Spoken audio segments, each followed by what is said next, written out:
भारत के मुख्य न्यायाधीश डी.वाई. चंद्रचूड़ जी, सुप्रीम कोर्ट के न्यायमूर्तिगण,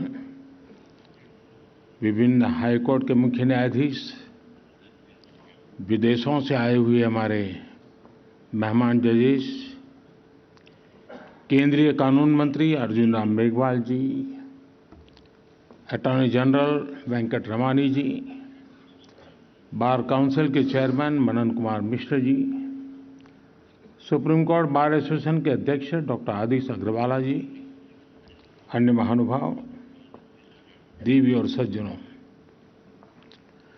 2 दिन पहले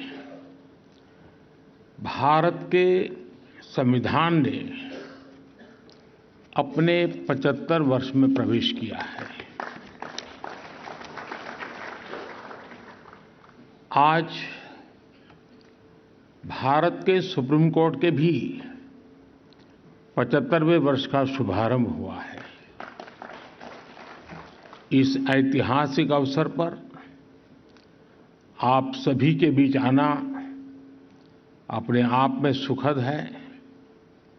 मैं आप सभी न्यायविदों को इस अवसर पर अपनी शुभकामनाएं देता हूं। साथियों, भारत के संविधान निर्माताओं ने स्वतंत्रता, समानता और न्याय के सिद्धांत वाले स्वतंत्र भारत का सपना देखा था।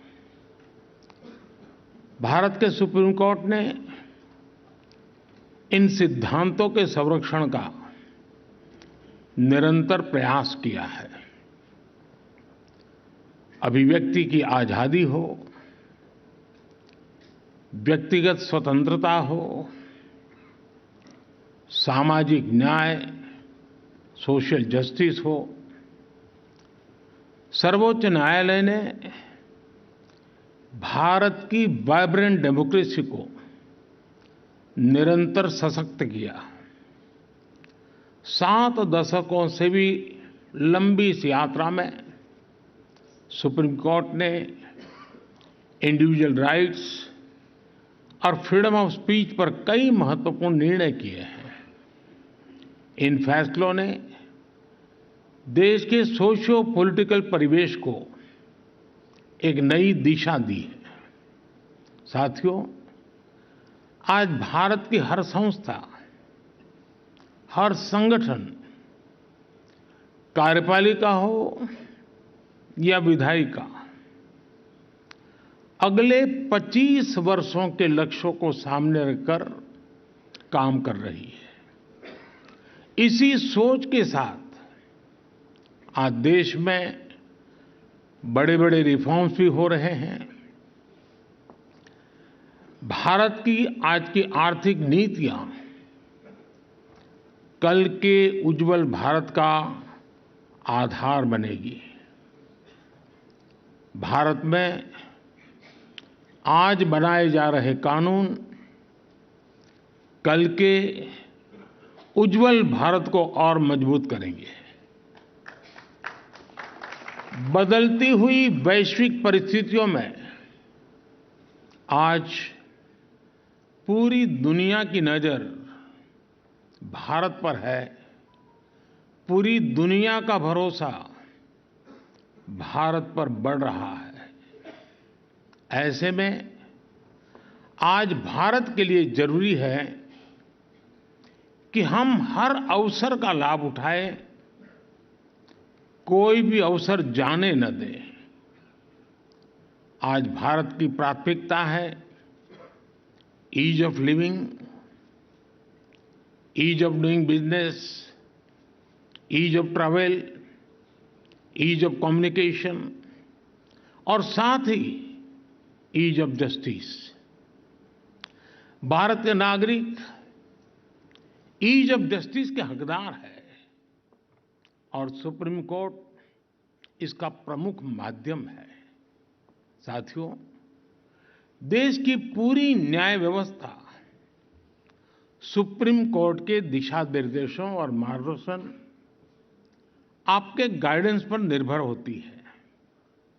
ये हमारा कर्तव्य है कि इस कॉर्ड की एक्सेसिबिलिटी भारत के अंतिम छोर तक हो और इससे हर भारतीय की आवश्यकताएं पूरी हो सके। इसी सोच के साथ कुछ समय पहले ई कोर्ट मिशन प्रोजेक्ट के तीसरे चरण को स्वीकृति दी है। इसके लिए दूसरे फेज से 4 गुना ज्यादा राशि को मंजूरी दी गई है। ये तो आपका विषय है, ताली बजा सकते हैं। मनन मिश्रा में ताली न बजाए वो तो मैं समझ सकता हूं, वो आपके लिए कठिन काम था। मुझे खुशी है कि देश भर की अदालतों के डिजिटाइजेशन को चीफ जस्टिस चंद्रचूड़ खुद मॉनिटर कर रहे हैं। ईज ऑफ जस्टिस के प्रयासों के लिए मैं उन्हें बधाई देता हूं। साथियों, हमारी सरकार अदालतों में फिजिकल इंफ्रास्ट्रक्चर को सुधारने के लिए भी प्रतिबद्ध है। 2014 के बाद से इसके लिए 7,000 करोड़ रुपए से ज्यादा राशि वितरित की जा चुकी है। मैं वर्तमान सुप्रीम कोर्ट बिल्डिंग में आप सभी को आ रही दिक्कतों से भी अवगत हूं। पिछले सप्ताह ही सरकार ने सुप्रीम कोर्ट बिल्डिंग कॉम्प्लेक्स के विस्तार के लिए 800 करोड़ रुपए की धनराशि स्वीकृत की है।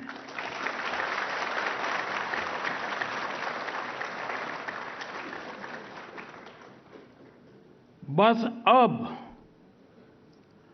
आप लोगों के पास कोई संसद भवन की तरह पिटीशन लेकर ना आ जाए कि फिजूल खर्ची हो रही है। साथियों, आज आपने मुझे सुप्रीम कोर्ट के कुछ डिजिटल इनिशिएटिव का शुभारंभ करने का भी मौका दिया है। डिजिटल सुप्रीम कोर्ट रिपोर्ट्स की मदद से सर्वोच्च न्यायालय के निर्णय अब डिजिटल फॉर्मेट में भी मिल सकेंगे। मुझे देखकर अच्छा लगा कि सुप्रीम कोर्ट के फैसलों को स्थानीय भाषाओं में ट्रांसलेट कराने की व्यवस्था भी शुरू कर दी गई है।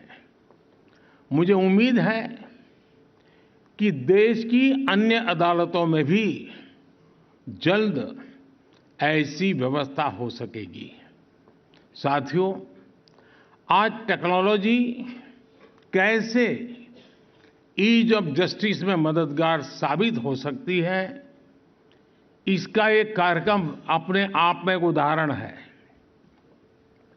मेरा ये संबोधन अभी एआई की मदद से इसी वक्त इंग्लिश में ट्रांसलेट हो रहा है और आप में से कुछ लोग भाषिणी ऐप के माध्यम से उसे सुन भी रहे हैं।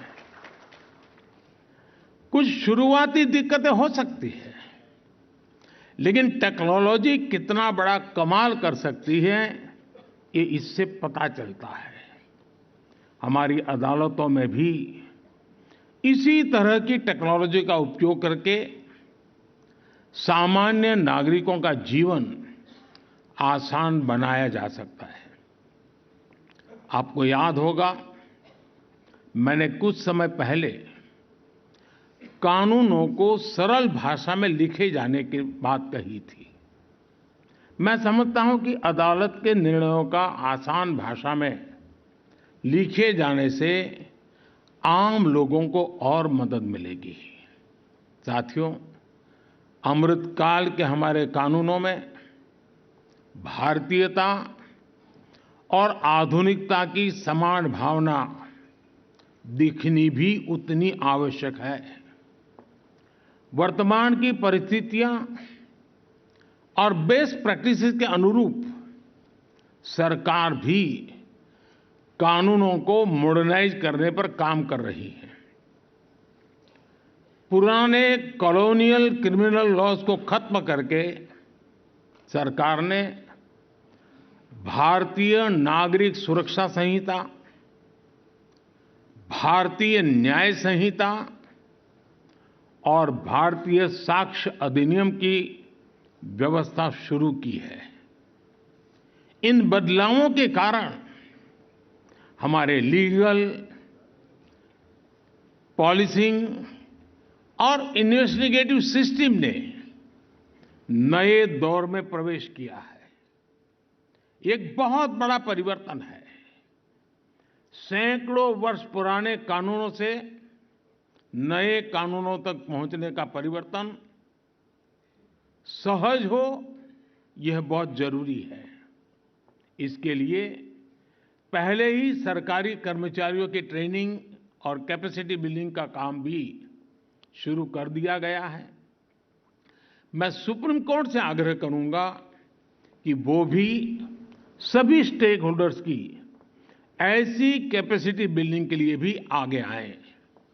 साथियों, एक सशक्त न्याय व्यवस्था विकसित भारत का प्रमुख आधार है। सरकार भी लगातार एक विश्वस्त व्यवस्था बनाने के लिए अनेक निर्णय कर रही है। जन विश्वास बिल इसी दिशा में उठाया गया कदम है। इससे आने वाले समय में न्याय व्यवस्था पर बेवजह पड़ने वाला बोझ कम होगा। इससे पेंडिंग केसेस की संख्या भी घटेगी। आप जानते हैं कि सरकार द्वारा अल्टरनेटिव डिस्प्यूट रिजोल्यूशन के लिए लॉ ऑफ मीडिएशन की व्यवस्था भी की गई है। इससे भी हमारी न्यायपालिका, विशेष रूप से सब ऑर्डिनेट जुडिशरी पर पड़ने वाला बोझ कम हो रहा है। साथियों, सभी के प्रयास से ही भारत 2047 तक विकसित भारत के लक्ष्य को प्राप्त कर पाएगा। और इसमें निश्चित तौर पर सुप्रीम कोर्ट के अगले 25 वर्षों की भी बड़ी सकारात्मक भूमिका है। एक बार फिर आप सबने यहां मुझे निमंत्रित किया। आप सबके ध्यान में शायद एक बात आई होगी, लेकिन ये फोरम ऐसा है कि मुझे लगता है कि उसका जिक्र करना मुझे अच्छा लगेगा। इस बार जो पद्मा अवार्ड जो दिए गए हैं, उसमें सुप्रीम कोर्ट के रिटायर्ड जज और समग्र एशिया की पहली मुस्लिम सुप्रीम कोर्ट जज, उनको इस बार फातिमा जी को हमने पद्म भूषण सम्मान दिया है। और मेरे लिए ये बहुत गर्व की बात है। एक बार फिर मैं सुप्रीम कोर्ट को उसके 75 वर्ष पर बहुत बहुत बधाई देता हूं। बहुत बहुत धन्यवाद।